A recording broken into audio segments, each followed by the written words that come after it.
yearly is a challenge because once you are a yearly fellow, you also need to give back something to the society. It's all about what you want to achieve back home. Like for me, for instance, I know areas where I want to focus on in order to help my community because I believe in entrepreneurship, I believe in young entrepreneurship. Guinea, the young men and women in Guinea, they are so much dragged by politics that politics is affecting everything.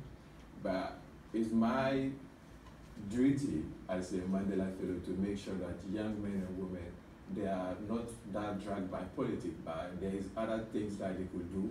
That is entrepreneurship, because joblessness makes young men and women dragged by politics. So I always challenge myself that it's my right, my duty to go out there and make sure that young men are not being utilized by politicians, but rather utilized in a way that they could also make something tangible for themselves by ways of entrepreneurship. Very good.